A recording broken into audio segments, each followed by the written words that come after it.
Okay, I think we're good to go now. I think we Hello, are everybody. live. Yes, we are back up and live. Hello, everyone. Welcome to Her Many Voices Lunch and Learn with our host, Myrna James. Today, we have the pleasure. I am so grateful. We've got Scheril Murray Powell joining us today, a dear, beautiful spirit. And I'm grateful that I get to call her friend and sister and, cohort and all sorts of wonderful things.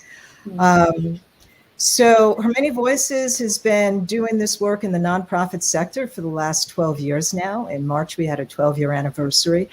And in the last few, we've gotten involved in the hemp industry.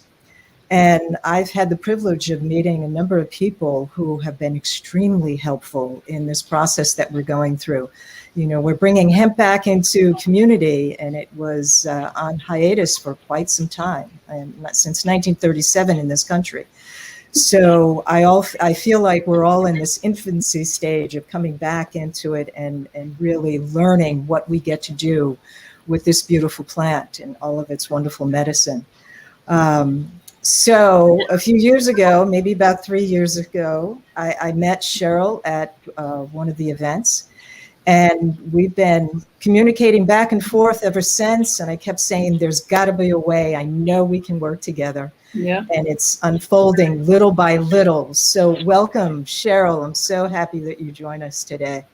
Thank you so much. Thank you for having me. Her Many Voices Foundation is near and dear to my heart. Myrna, thank you. It's so great to work with you, and especially in the preparatory process of getting ready for this webinar. And Alicia, my dear friend, my sister, it's always good to see you. It's always good to work with you. It's always good to just collaborate. So I'm very, very, very, very interested in Her Many Voices and the role model that you've been for the industry. I think there are a lot of good intention hemp industry, cannabis industry nonprofits. I've been a part of a number of them. I always say that I lawyer in order to fund my activism. So my work with the nonprofits and the industries, anywhere from Minorities for Medical Marijuana, Bud for Vets. That work is typically just pro bono work. And in order to get things started, a lot of organizations, they have to start with good intentions and really good people. But as far as understanding the requirements of being a nonprofit and understanding how to really be impactful with your good intentions, sometimes we miss the mark, or sometimes it takes us a while to get there. So when I met Alicia, and we were introduced by a mutual friend, Eric McKee, when I met her we probably were in Tennessee or Denver. One of the NOCO related conferences, I really was interested, very distracted by all of the wonderful things going around. So I didn't feel like we had sufficient time to talk and really for me to really understand what Her Many Voices was all about. So I really want to elevate and highlight this organization as a structural model for how we can really be impactful in our industry. I know, Alicia, you've been kind enough to offer consulting for other nonprofits to kind of show them the way to do it the right way. The last thing we need in our industry would be to have a bad headline about, fiscal impropriety, or something to that malfeasance, misfeasance with regards to funds that are intended to help people. So, just seeing how you, respect and treat your organization, understanding your experience over 12 years, I definitely wanted to come on to the webinar and first, thank you for your work. Congratulate you on your work. On behalf of all the people that you have helped, just say a very genuine thank you. And when I talk about the work of Her Many Voices and the people that have been helped, I'm not just speaking about the United States of America. I'm talking about being able to have a nonprofit based in the United States focused on sustainability that has an international footprint. Mm-hmm. So with that said, thank you so much for the work that you do. Anyone who is interested in starting a nonprofit or currently has a nonprofit, and you may be having, people issues, you may be having funding related issues, you may be having, directional issues, ask for help. Mm-hmm.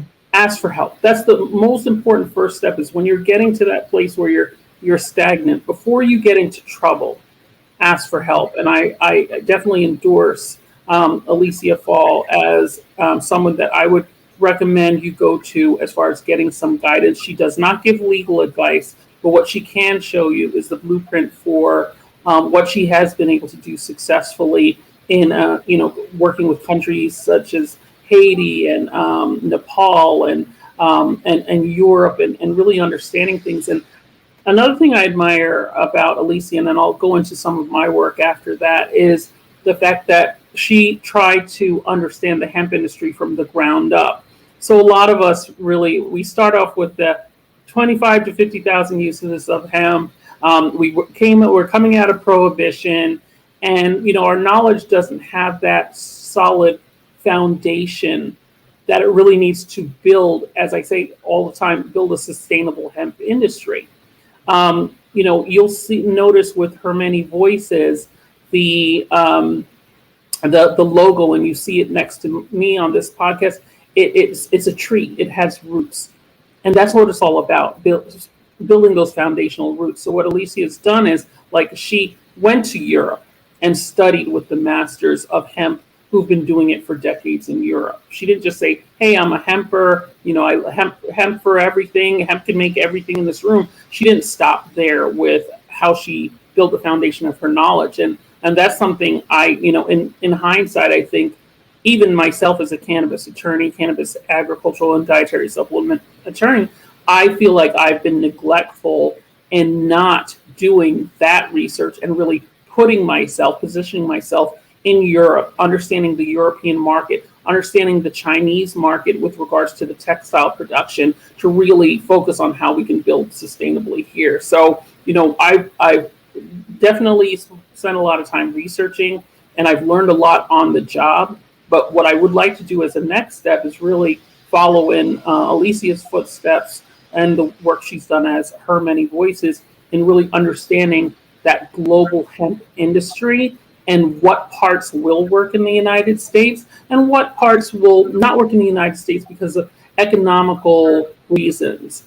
So with that said, I just wanted to start off right by giving honor to this virtual stage that I've been welcomed on, and really highlight, yes, I'm an expert, and I'm glad to be here. Thank you so much. But I learn as well. And I'm humble enough to admit when there is someone in the room that I could definitely learn more from. And that's how I see Alicia Fall, my good friend, and I consider her to be a mentor as well. Thank you very much, Scheril. I know that you and Myrna are going to go down a bunch of rabbit holes now, yeah. And we can talk about some of the work that we've done and are in the process of. And I can say that I'm really fortunate. I'm somebody who I do best if I'm on the ground, really, soaking it in. I got to get my hands dirty in order to really understand and digest and be able to work with this plant, or basically anything that we do. I really want to be on the ground doing the work to have a better understanding of what is best for myself and others, And there are plenty of people within this industry that are right there to help. I mean, this is definitely a collaborative work. Yeah. It makes all the difference in the world. So, yeah. Okay. So thank you. I just want to say that is refreshing, just because, we're living in a microwave society, a YouTube tribe of, and even down to my son who's 9 years old, he doesn't even ask me questions anymore. He goes to Google and YouTube. And a lot of times we are pretentious and feel that, if we watch something on YouTube, then we can do it, which a lot of times we are learning stuff on YouTube, but there's certain things that you just need to go and, sit at the feet of the experts, and people have been doing it for multiple generations. And I think hemp is one of those things where, and I think that's part of the cause as to why we're seeing such a saturation in the CBD market, and some minor cannabinoids now is because it seems too hard to get the knowledge on the other uses of the plant. We talk about the other use of the plant when we are lobbying, just like we talk about farmers when we're lobbying, and we talk about all the uses of the plant and all the things that it can do and the marketplace for it, but we haven't done the due diligence of saying, let's look at the people who have actually done it, and they've actually done it really well in other parts of the world. And that's where, I think Her Many Voices has kind of bridged that gap in a lot of respects. And I think there's, with being a founder of U.S. Hemp Building Association, I see that also in that organization where the leadership has always had, like, if it's affordable, had that interest to connect with Europe. And we've always had a board member who's been European background, who's doing the work in Europe. So, I just want to encourage other people, as we're talking about all the uses of hemp, really think globally, not just I can get the information from YouTube, or I can order the binding ingredients, or I can order, the hemp herd from Europe. It goes beyond that. You need to figure out how to connect with those experts and really understand what it takes to get from, raw material to an end product for other uses of the plant other than, cannabinoid extracts. Well, I'm going to take a step back at the moment, and you and Mike go down a whole bunch of rabbit holes, and then I'll join you a little bit later in this program. Alicia, thank you. Alrighty. Thank you. Okay. Myrna. Scheril, I cannot thank you enough for recognizing Alicia in a way that she so deserves. Yes. I admire her so much. I admire her so much. And all the work of everyone at Her Many Voices, you're absolutely right. It's been over 12 years, and I've known them from the beginning, and it's really, really powerful work. And they're the real deal, right? They are the real deal. And when I look at the industry, and I look at the people who've been advocating for a long time, and then I reach out to some of these friends during the pandemic and things, and there's some people who are struggling that there's no reason they should be struggling based on what they've given to the industry and what they've given to us. We have a lot of companies that are making millions and millions and millions, and like tens of millions, sometimes hundreds of millions of dollars. And then you have people who gave their blood, sweat, and tears, their hearts, sacrificed time with their family to be the advocates and put themselves out there and educate other people and get people started. And some are hungry, some are just I'm leaving the industry because I can't survive and things like that. So it's really heartbreaking to see. I think we're going to bounce back. We're coming out of the pandemic now. I'm glad to see conferences coming up. We have the SHE conference in Raleigh, North Carolina coming up, which is a big one for our hemp industry. Shout out to Lizzie and Morris and Kate and those peeps. But I really, for me, I tend to look at things multidimensional, and it's I love that our industry is growing, but I do have issue with the distinction, the great divide between the fat cats and the activist community. Yeah, and I know this is one of your passions and hot buttons, as it is one of mine, about social justice, social equality, right? And it's reflected in this whole new industry, right? The whole cannabis industry. It's happening there as well as in the general world, where it's still happening very much, right? This divide. And so what I'd love to do is take a few steps back, Scheril, and find out a little bit more about you and how did you come to this work? Obviously, you're very passionate about it, and I'd love to hear a little bit about kind of your story. How did you get here? Right now. Yeah, thank you for asking that. So again, I was a non-traditional law school student. I went later in life. I had a whole career before this as an executive with T-Mobile, both in the United States as well as in the UK.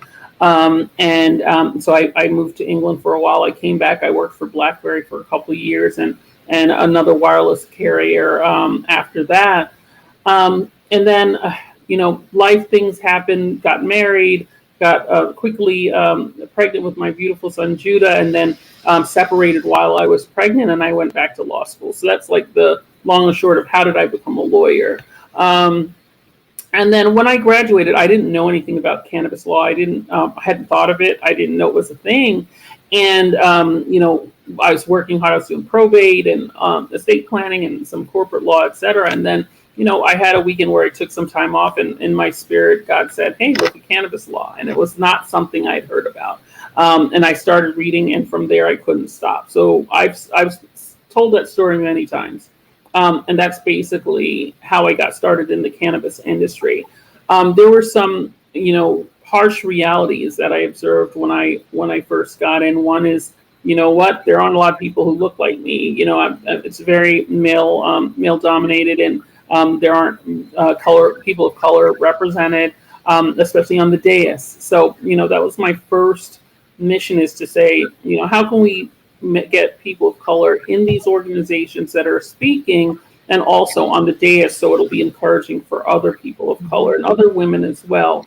And I did work with, Minorities for Medical Marijuana. I always give them credit. Roz McCarthy. They were like my first cannabis job, and they're still doing the work, and they've expanded. I remember us having a conversation where it's like, Roz was saying, we just can't get over 75 likes on Facebook. I'm just trying, and we can't get over 75. And now she has thousands. She's well known. She's in, all these periodicals and magazines and things like that. So I was their general counsel for 3 years, and we did a lot of that diversity work, and had a lot of learning experiences, and learned that, you're not going to get what you asked for the first time. You got to go back, get another bite of the apple, and things like that. So we kind of grew up together in that type of cannabis activism and advocacy and lobbying and things like that. So that's kind of how I got started in the activism, general marijuana. But when it comes to, go ahead. I just want to shift to how I got started in hemp, but I'll tell you later. Okay. Yeah. I think that this industry, it has so much potential, and it's still so nascent, right? It's just the beginning still of the potential. And yeah, before we dive into hemp, I wanted to ask you really about the value.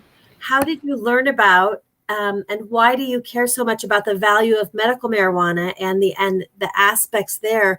I know that I'm really diving into natural health, and how a lot of what we need for our bodies can be found in nature and through natural remedies. And so I'd love to hear kind of a little bit more about you from that perspective. Yeah, that's a great question. So my interest in medical marijuana and the medicinal value has to do with the distinction that had to be drawn that I don't understand, or I think it's misguided, between medicinal and what people call recreational or adult use. When it comes to my communities of color, there's a lot of criminality associated with self-medicating, right? So when you're approaching it from that standpoint, is there a difference between medical and adult use? There really isn't, if you look at it not from an academic perspective, but if you look at it from or non-academic, non-legislative, like trying to restrict. But if you look at it from the actual user, the only difference is that this is a person who's comfortable with being on a registry, and the laws allow for them to use if they say they will consent to being on a registry, versus another person who, I don't know how that registry is going to be used. I'm suspicious of the government, or, I like my privacy, or my job won't allow it, or I've seen people lose their children for this. I'm not going on a registry. So, that fear and the result of disproportionate enforcement means that my community, communities of color, view those legal distinctions very differently. So for us, it's like some people self-medicate for mental health related issues. You can't describe it academically, but that when you're about to blow your top, if you light a spliff or you light a joint, everything de-escalates, and you don't take an action that would risk you, again, being incarcerated or harming yourself, harming someone, et cetera, and so on. So that's really like when you step into the patient's shoes, that's how I approach it. That's how I've had to approach it, like really stepping in the patient's shoes and not saying the patient wants these laws. Yes, that's clear. We stand on the backs of patients to get the laws we want passed so that we can create an economy from marijuana industry. But, you know, seeing the trauma in my community with regards to discrimination, with regards to inequity in the workplace, traumatic experience in childhood and things like that, I understand that need to self-medicate. And also with how those things have been treated in the past, I understand the need for privacy. So, you know, why, you know, looking at medical marijuana as a medicinal plant, I'm a Caribbean person. So being a Caribbean person, we've always looked into phytomedicines. We've always been reliant on natural herbs and roots and things to heal. When there's an area that has no hospital, what do? You got prayer and you got medicinal herbs. You got plant-based medicine. So I think sometimes from an ethnocentric standpoint, when we're in the legislator's office, when we're writing laws, we don't think about that. We don't think about, you know, the past of individuals and their traumas. We don't think about their multi-generational education on the benefits of plants and herbs and things like that.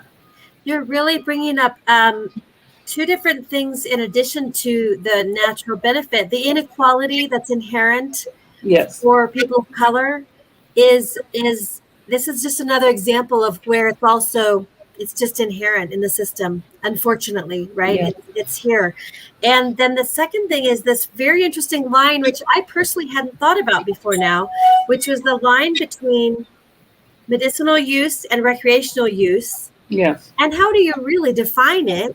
Right. And when for some people, it's what they need. And that's a really fascinating thing. And I'm sure that's very difficult in the legal world to deal with that line, right? So I wanted to ask you if you could just for a few minutes address how the Black Lives Matter movement and all the attention being placed on that movement and everything in the past year or so has affected you, and just your perspective on that would be really beautiful. Yeah, I think when it comes to Black Lives Matter, it's really important to understand that it doesn't mean that other lives don't matter. It just means that we really are calling out and crying out for support and for you to recognize the fact that we're human beings and that we don't deserve certain treatment, that, you know, just because we look a certain way doesn't mean that we're a criminal. You know, we see a lot of cultural appropriation where, you know, a certain look will be called a thuggish look on a Black teenager, and then it's mimicked and appropriated. And when you see it on, Justin, I don't want to say Justin Bieber because I have a lot of respect for him. I love his music, but on another a mainstream trendsetter of that isn't of color, then it's trendy and it's hot, and you don't think they're a criminal. We have this issue with, my son, again, my genetics, I'm 6 feet tall, Black woman, not skinny, just really solid and stocky. That runs in my family.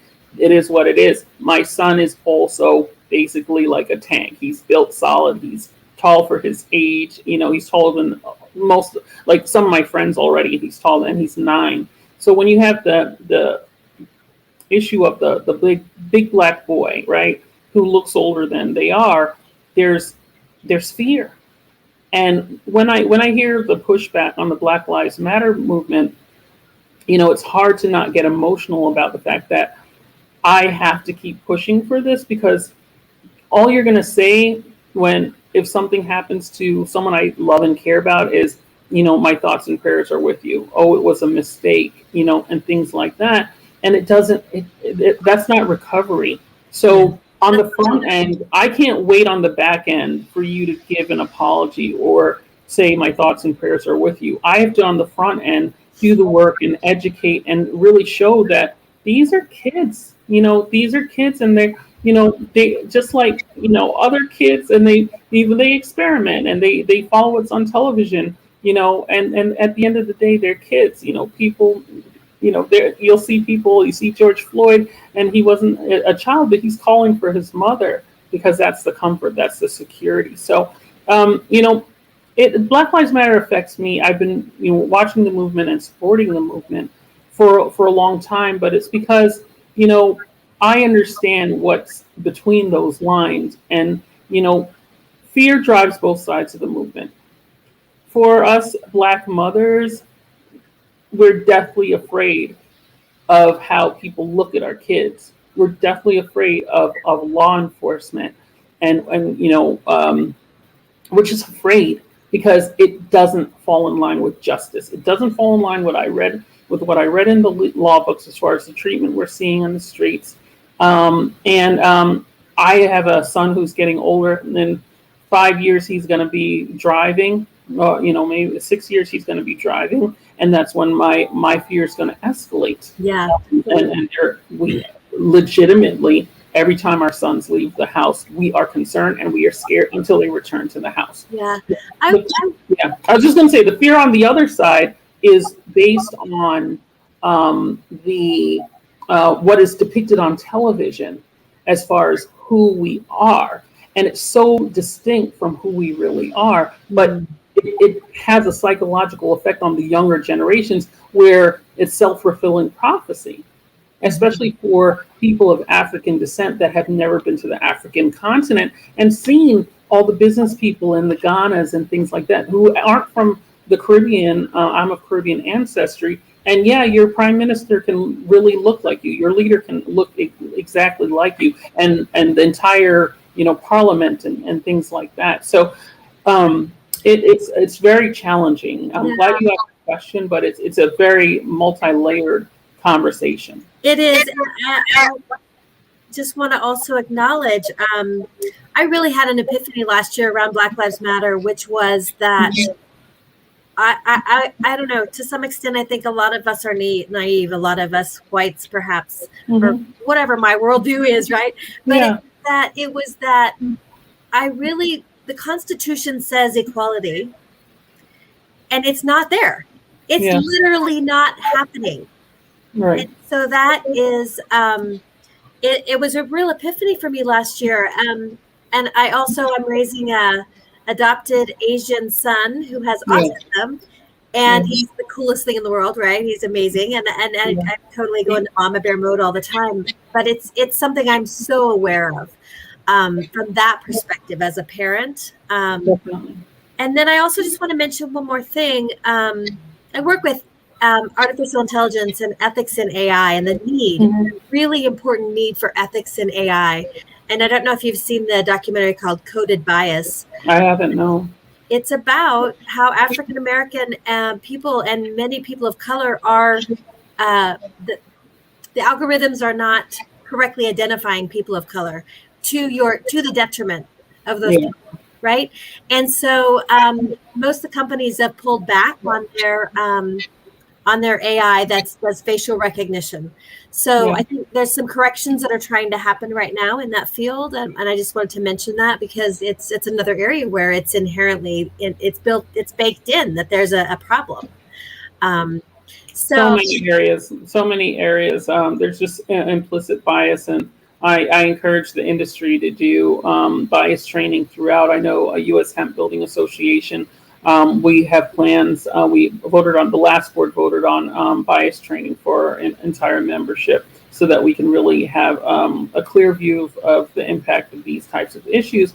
But I also want to challenge you to, just like you're asking me, we're having this dialogue about Black Lives Matter. This is also a dialogue that needs to happen with your white guests as well, that you should mention Black Lives Matter. You should mention your beloved Asian son, who's on the autism spectrum with your white guests as well. I think it's an important dialogue, and it's not limited or restricted to the people of colors that experience it. Where the dialogue really needs to happen is, I can't avoid thinking about Black Lives Matter, especially since I became a mother. But I think there is a lot of comfort, or where other communities can avoid it and not think of it except to briefly make an assessment and say it doesn't affect me, or why treat people different, or So I think we need to have those dialogues, especially outside of the Black community. Scheril, thank you so much for saying that. I really, really appreciate it. I think you're right. And to me, honestly, I mean,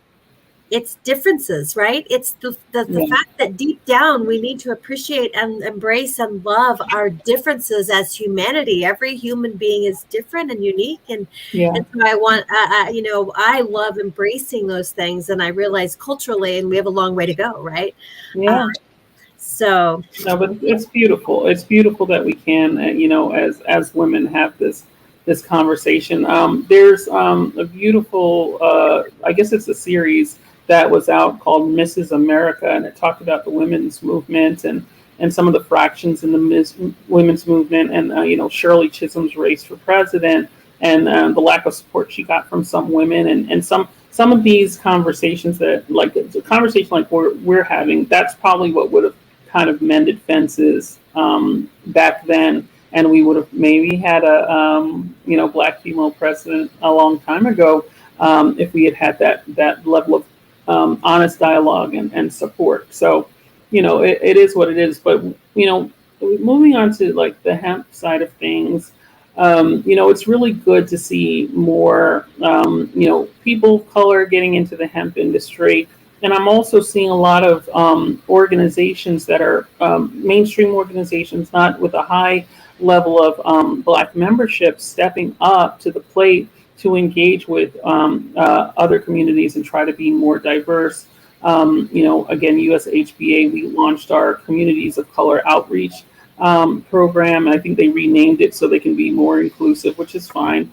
And also the US Hemp Roundtable recently voted to identify some board seats for minority organizations, as well as people minority organizations, as well as small business.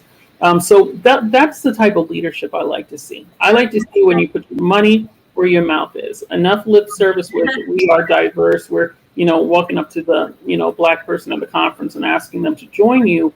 That's important. But beyond that, you need to look at how you can shake up your leadership structure, and you also need to look at how you're spending your money. Do you have 100% white lobbyists? Well, then you need to look at that and look at what it says about you as you're sending these people off who lobby for legislation on this beloved plant that we love so much. Yeah.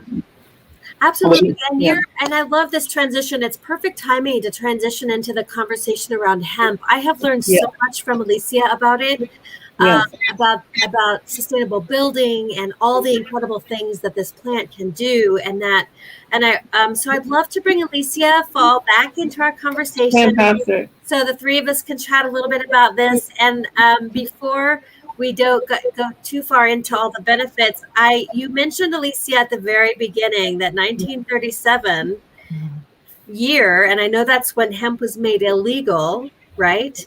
Yes. Could you please share the backstory on that? Because I think it's fascinating, and also there's a legal component for Scheril, but share that with us, and then the two of you, please, let's share a lot of information about the whole amazing story of hemp. Well, this is one of those plants that, like many cultures, people were using, right? For thousands of years, this plant had been used. And a great deal within indigenous communities, no matter where you were on the planet. But here in this country, it was used for making the $10 bill. It was made out of hemp. Betsy Ross's flag, that initial flag, was made out of hemp. Our presidents, Jefferson and Washington, Ben Franklin even, they were hemp farmers. They were growers. And, this was a plant that was used for many, many, many different facets in this country. And it was politically motivated in making it an illegal it was decided it was an illegal substance, one that rivaled with heroin and cocaine. Harry Anslinger was the director of the Drug Enforcement Agency at the time. And it was decided because of rumors that they were spreading. When our white women use marijuana, they forget themselves, they lose themselves. When Black men take this, they think that they are as good as white men. When our quote unquote derelict Mexicans smoke this. I mean, he just went down a list, and, people drank the Kool-Aid in this country. And so it was created as it was made an illegal substance in 1937. And it took it away from indigenous peoples after thousands of years of uses here. It took it away from the farmers who were growing and making a living. And it also threw out the biodiversity of this planet. When we remove our plants and our trees, and when we think that we know better than Mother Earth, it always bites us. It always does. There's always going to be a ramification from it, and it's going to be a hurtful one for the planet. And that's what happened in that time. Yeah, sorry to cut you off, Alicia. I just wanted to jump in about Anslinger. If you want to really have an understanding of what happened during that period, a great documentary or a movie to watch is, and I believe she just won an award for it. It's called The United States versus Billie Holiday. And then you'll see very prominently the tactics used by Anslinger during the age of Prohibition. So that's something I think everyone should watch that movie. It's a great movie, great acting, a cinematic treasure, but it really speaks to our challenges in moving forward with ending prohibition.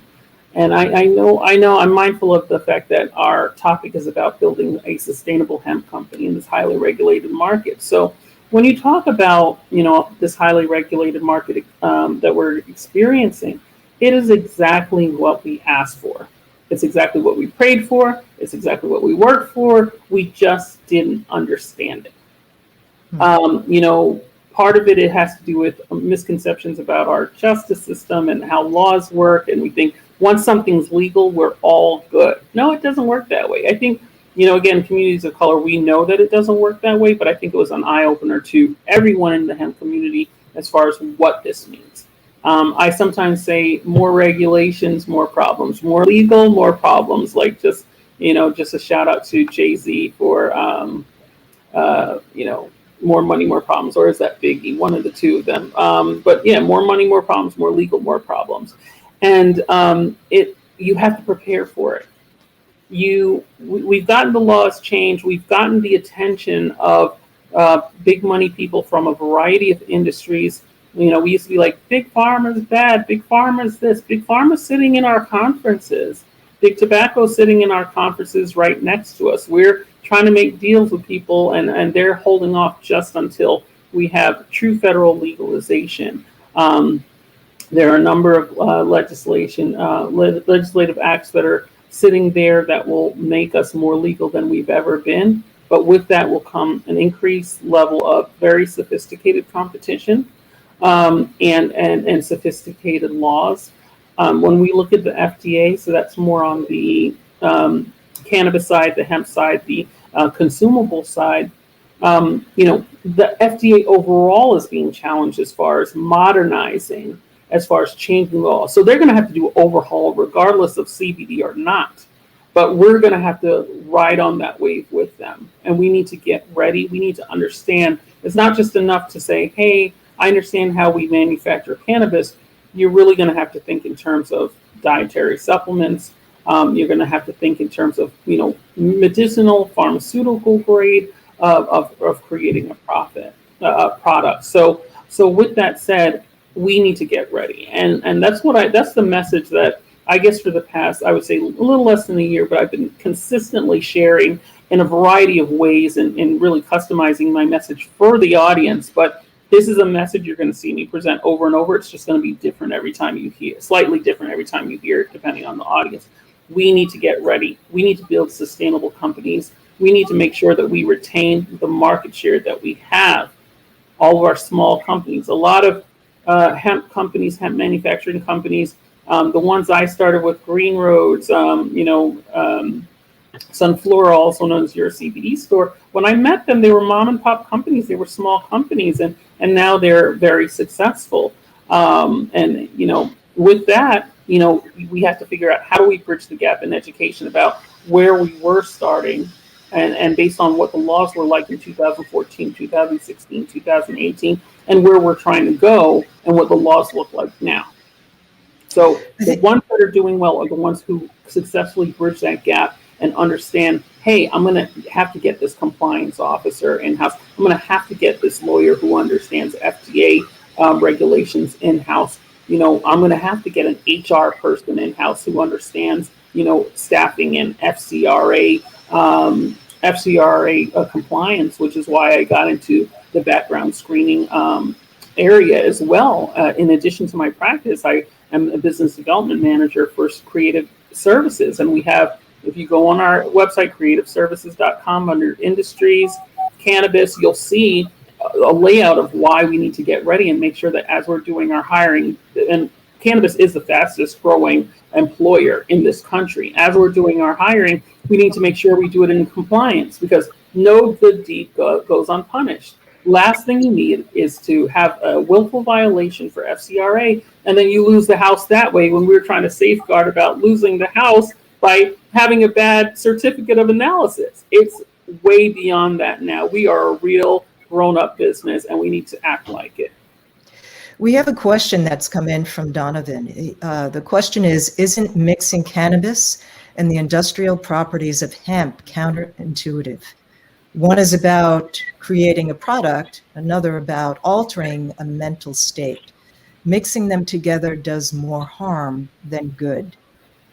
Yeah, I'd love to reply to that. I think the first thing I'll say is, it's not man who mixed them together. It's the almighty source. It's God. It's Jah. They came in a single plant. So it's not like we took two different things from different parts of the earth and we mixed them together. We got a plant which was a gift from God, and then as we matured as a society, as we evolved, we figured out all the things that you can do with it. Very similarly to, seeing carrot puffs in the grocery store. We got carrots. We now know we evolved. We know we can make juice from it. We know that we can make rabbit food out of it. We know that we can make puffed crunchies out of it. It's not us that's really mixing things in a counterintuitive way. It is us having the hubris to think that any use of something that is a gift is wrong. It's really just understanding how it needs to happen. And again, they've always been the same plant, which is why they're under the same genus and species. It's the same plant. Yeah, for me, it's counterintuitive to say, oh, we're going to tweak this. The only way it's acknowledged as a hemp plant is as if it is under 0.3% of THC. That makes a huge difference, right? And to me, that is what's counterproductive and counterintuitive. Leave it in the beauty and the perfection that it was given. Once we start messing around with Mother Nature and thinking we know best, that is when we cause issues. That's when we cause issues. It's true. And again, just not like medicine has evolved. So the ability to do laparoscopic surgery didn't exist centuries ago, and we're so grateful for the innovation. So I want to be clear that when I talk about the plant and that we were given a plant, it's not to negate the importance of evolution of man and innovation and technology and getting it to another form. There's nothing wrong with that. It's just that it's always a surprise to legislators, and we're like, surprise, we can do this. And they're like, let me see if it'll hurt anyone. That's their first thought. Let me see if it'll hurt anyone. So, legally and from a lobbying perspective, we've always had to make those distinctions. We were the victims and the culprits, because we went to legislators and these are different things. Hemp is completely different from marijuana. Why? Because we wanted it to be legal, and and we believed it too. Because again, we didn't do that groundwork. We didn't go to Europe. We just watched YouTube, and we regurgitated what we heard at conferences. So we believed what we were saying to these legislators. But at the end of the day, it's the same darn plant. And we are very fortunate because it's one of those most versatile plants, similar to bamboo. So I want you to really think about it. The things that we're doing with cannabis are very similar to things we do to bamboo. We can eat bamboo. We can build shelter with it. We can build flooring. We can do all those things. So we celebrate the fact that this plant gives us shelter, gives us clothing, gives us medicine, gives us food. We do not villainize any of these uses that come from the intelligence of man, as well as innovation and technology. That's not what our position is. We do need to make sure that we're not doing any harm. I do not think that, because something's in the area of consumables, that it's necessarily doing harm. But I do think that, we need to understand as we innovate if there's potential for harm, and that we have government agencies who are responsible for that.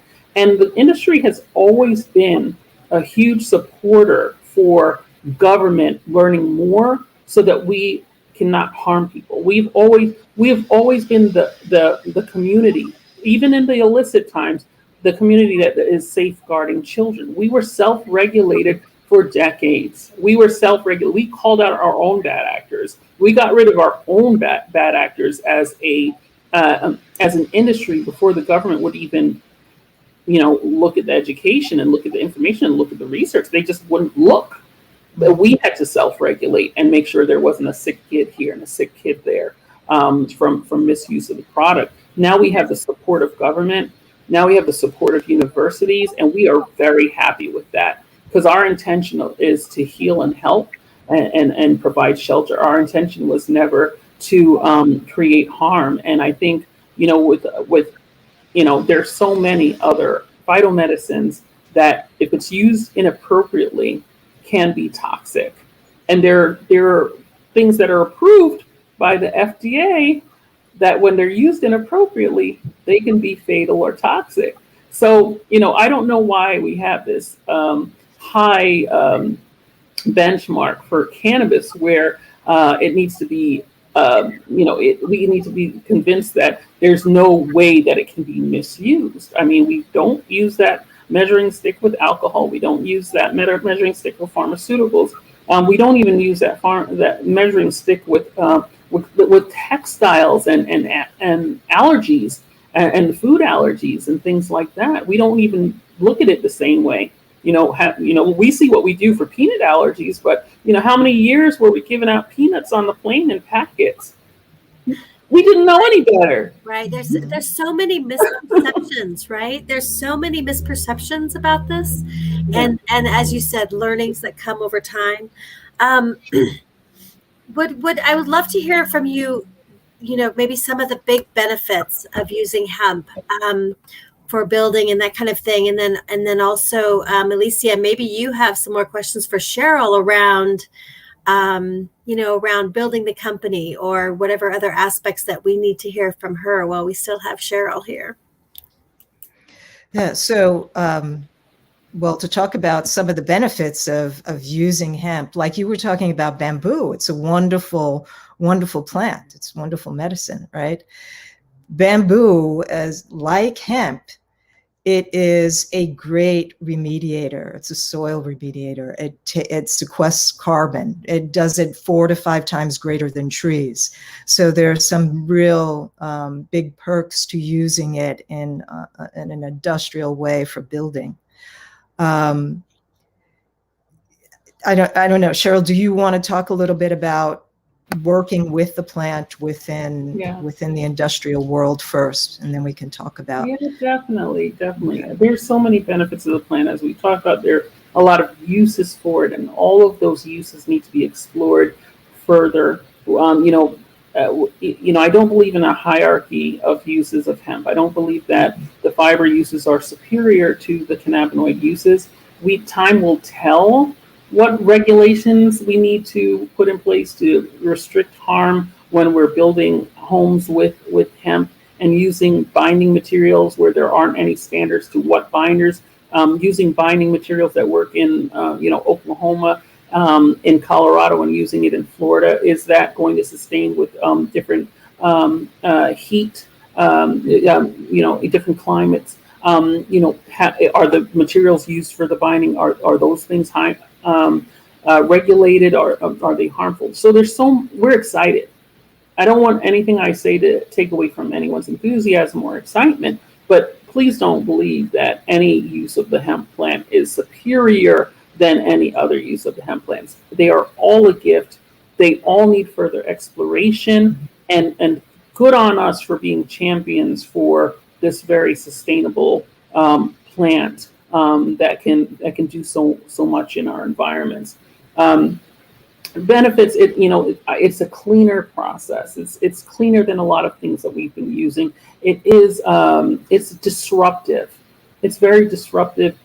We've talked about carbon sequestering. That's a huge benefit for humankind being in existence longer. That we're, even the USDA is starting to investigate that. But keep in mind, the USDA is also investigating alternative proteins, like using insects as food. So we are changing. What a lot of people are coming along, kicking and screaming, but fortunately, there's this renewed interest in the hemp plant. Fortunately, the experts are generously sharing their knowledge and their expertise. Fortunately, the world is smaller, so we can learn from people who have found that sweet spot from different parts of the globe. Fortunately, there are records of the thousands of years of hemp usage that we can learn from today. So I think that's what positions us to be very successful. I think, Alicia spoke to biodiversity. That's very important to me. We want to make sure that we continue with biodiversity, and it doesn't become where it's restricted to certain people based on intellectual property, as far as use of something that's so clearly helpful to all mankind. So that's how I look at the benefits of hemp. It is beneficial. It has thousands and thousands of uses, some that we don't yet understand. It makes people. You notice one thing I want to say is, when you introduce cannabis into a community and a part of society, they become healthier. They become healthier thinking, greener thinking, more into waste reduction. Their conversation changes. They eat healthier. It's just amazing to see, like, people who join our industry, and over time how they start thinking about sustainable practices, regenerative practices. People who never thought about farming a day in their life, never farmed, their father never farmed, their mother never farmed, grandparents never farmed, now want to think about farming and replenishing the earth. So it has this contagious thing about it that I haven't seen in other natural plants, where once people involve it in their life, there's one more unity when people come together with good intentions, and then people have a cleaner way of living when it comes to how they eat and what they put into their body, and also their desire to preserve the earth and contribute to the earth. And this is not based on scientific research. This is based on me being in the industry for 6 years, meeting people when they first started, and hearing them talk a year, 2 years, 3 years later, and they're eating differently. Me, myself, when I got in this industry, I was eating, nothing against pork, because I love my pork farm, my pig farmers and things like that, but I was eating pork, I was eating chicken, I was eating fast food, and now I'm like, vegetarian, occasional fish, that's where I am. You're raising your awareness about everything, right? Absolutely. Yeah, I work with a nonprofit in Panama called Geoversity, and they build with bamboo a lot. And I'm looking forward to learning how bamboo and hemp can be used together. I love it. And how that's going to work. We do have a few questions. We have about 5 more minutes here, and I want everyone, the audience, to know, please pop your questions in. We'd love to see any additional questions. And right now there's a couple here for you. What are the biggest opportunities in the industry today? That's a question from the audience. Yeah, I think some of the biggest opportunities in the industry today have to do with the research and innovation part. And I mean, don't knock the ancillary, man. It's not just the packaging, but it's like every single thing, like marketing companies, HR companies. I'm doing background screening specifically for cannabis, like really looking at that ancillary and tweaking it for hemp. I think for me, the biggest opportunity is the anticipation of what's coming next. And that's how I've always guided my practice and all my other businesses has been like, hey, we're having cannabis conversation. I said, I'm an agricultural attorney too, because I learned and educated myself on, what? Farmers are going to need to be educated on this. I want to be in that space. I want to be one of the first ones there. And I want to bring my knowledge into that area so that when the rest of the industry catches up and says, hey, this is an agricultural thing, and the USDA is eventually going to wake up to it, I'm standing there already. Same with dietary supplement. Last year, I added that to my practice because I was like, hey, CBD, we're already drafting stuff to turn it into a dietary supplement, but we don't know anything about registering FDA food facilities. We don't know anything about that stuff. I want to be the lawyer, especially lawyer for communities of color and minority and small businesses who I want to be that lawyer who knows about it so they can ask me and I can help them stay alive when these laws come in place. So I think the biggest opportunity is really being that anticipator for what these regulations and legislation, what this means to the industry and the stakeholders, and how do we keep the people who are currently in, how do we keep them in? And I would say that the timing is so important. The timing is now and in the immediate future, because things are going to evolve and unfold. And then it will be, the window will be closed for many things, right? Mm-hmm. Another question for you, where can we find reputable hemp fabrics? Yeah, that's a good question. There's not as much activity on the textile side for a number of reasons. I'll quickly give one. Is like, China's got it locked down. They are textile experts. They always have been. It's part of the culture. They've been growing hectares and hectares of hemp for fabrics for a long time, and they can do it cheaper than most places. Not to discourage people, but as far as the question, where can we find hemp fabrics? I actually am selling a hemp line called Hemp Mama. Through multi-level marketing, but I only sell the hemp clothing part. So if you go to my site, which is Canactivist.life, so Canactivist.life, you can see the selection that I have available as far as hemp clothing for women and men, t-shirts and jumpers and things like that. So that's one source that I believe is reputable. And then when it comes to fabrics themselves for you to create your own end products, I say, like, for me, I have to see it, feel it before I'll vet it. The thing about hemp fabrics is even if you get it from the same supplier, it seems like it varies. Like they'll have a certain amount of a thing, and then next time you go to them, they're getting it from somewhere else and it's completely different. So I think the best advice I would give is, go to the SHE conference. Like I'll be there. Alicia is going to be there.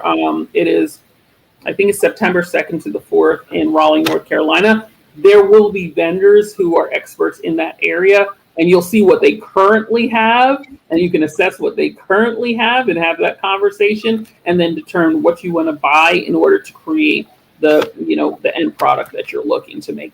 Also, that question, I would need more detail because it's a hemp fabrics for what? Is it something that's more of a silky blend? Is it something that, because each vendor may specialize in a certain type of fabric. Something's more canvasy. It's just like hemp paper, same thing. You could have cardstock hemp paper. You can have turn the pages hemp paper, Constitution writing hemp paper. So I would need to know more, but I know I have a lot of confidence that at the SHE conference, you can actually see a booth or two dedicated to that. Ask the questions. They can ask you the questions as far as what you're trying to source, and then you'll have a better experience than me naming a vendor, not knowing what type of fabric you're trying to buy. Sure. Yeah. Thank you. I remember 22 years ago when I was trekking in Nepal, I had a water bottle holder, crossbody water bottle holder made of hemp. It was like a weave. It was the coolest thing ever. I absolutely loved it. I took it everywhere with me. I just want to clarify, Canactivist.life was your website? Yes, Canactivist.life will take you straight to Hemp Mamas, where you can see what our selection is of hemp clothing. I've always been passionate about hemp clothing. I haven't been able to source it either, but I think they have some fun things on there that they have, like leggings and workout. It's mostly leisure wear. Like, I ordered stuff. I can't wait till it comes in. So I will be like taking pictures, putting it on my social media so people can see what it looks like. Because I know sometimes we buy things online and then when we get it, it's like, that's not what the picture, like, that's happened to me so many times where I'm like, oh my gosh, it's so pretty. And then I put it on, I'm like, oh my God, this fabric doesn't feel well, it's cheap, that kind of thing. So Canactivist.life is where I sell hemp clothing for women, and there are a few pieces for men, and they're going to expand the SKUs. So I'm pretty excited about that aspect. Yeah, I've always been that person in the hemp industry and the cannabis industry where I have multiple businesses that I've started just based on my passion. I did Canna Headhunters, SMP staffing, just because I saw the staffing need. I have my law firm, and I always have multiple businesses going on because, again, I think hemp is going to sustain me just like it's a sustainable plant. Well, you're completely inspiring me. You really are, Scheril. I can't thank you enough. Thank you so much. It's been a joy. Yeah, Alicia, do you want to add any final words and maybe give us a quick update on what else is happening with Harmony Voices? Well, one of the things that I've thoroughly enjoyed working with hemp is particularly within indigenous communities. A lot of the lands that people are on, whether it's their backyard or they have multiple acres, they are on toxic lands, and this plant is helping to really heal and repair the soils, which means that people, after a couple of grow cycles, then they can actually plant other foods and vegetables, fruits, those kind of things, because they've now done some repair for their soils. And that happens quite often with indigenous communities, especially in this country. So I wanted to put that out there as well. That's fantastic. It's regenerative. It's regenerative of the soil. We need that so desperately. Yeah. And it also speaks to the fact that you don't have to be a large farmer or something like that going into big business. You can just I want to be able to grow something healthy in the 3x3 size plot that I have in my backyard for my family. And, I'm in an area that has been polluted because of maybe the refineries in my neighborhood. Whatever it might be, you have the ability as that small individual to utilize this plant and help your own backyard, your family, and then community and environment. We all get to do our part with this. It doesn't have to be some elaborate production.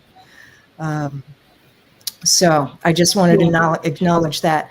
And I'm looking here to see if there were any other questions that came up, and maybe Aisla. Yeah, while you do that, I just want to say that usually, for this talk, I talk about the 4 Ps, and I'm just going to touch briefly on them this time, and we can always have a part 2, or, I am going to speak about it at, Southern Hemp Expo, and I have a few upcoming speaking dates where I will be expanding on this topic, building a sustainable, whether it's hemp company or cannabis company in a highly regulated market. But I do a deep dive on my 4 Ps, which are similar to marketing 4 Ps. But, the first P is your people, making sure that you're getting the right people in.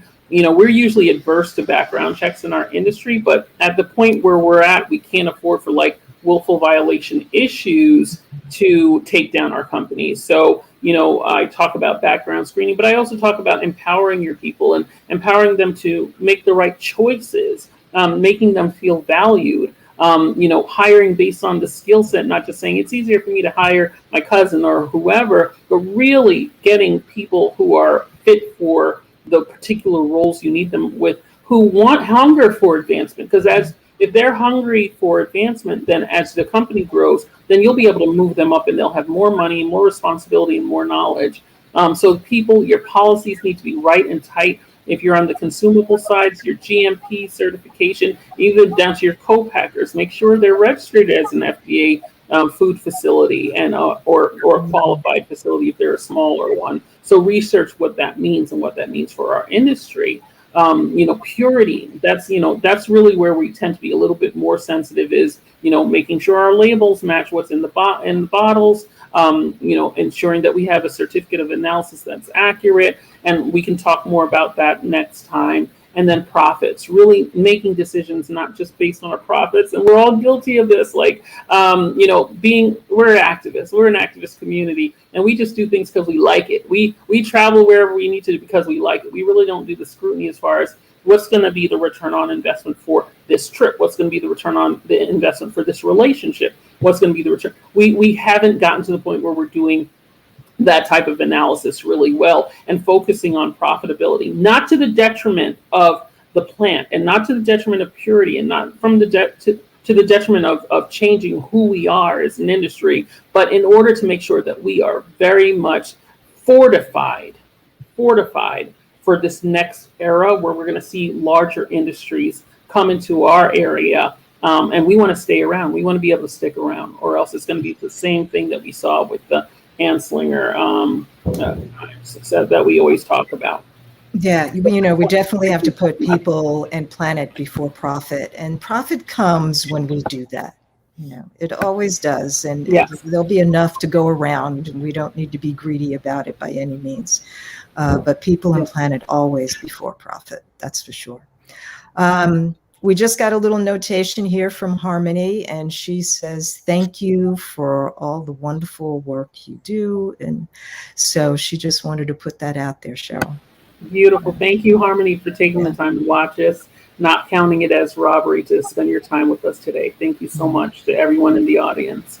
Yeah. And you can continue the conversation. My email address will be on the screen shortly, smpesquire@outlook.com. Great. Thank you so much to both of you. Any last comments before we wrap up? I just want to say thank you. And thank you. We had a number of people writing in today, so I want to thank you for joining us and remind you that this is something that you can watch on all of our social media, whether it's on our website, on YouTube, Facebook, LinkedIn. So you'll be able to go back to this video and check it out again.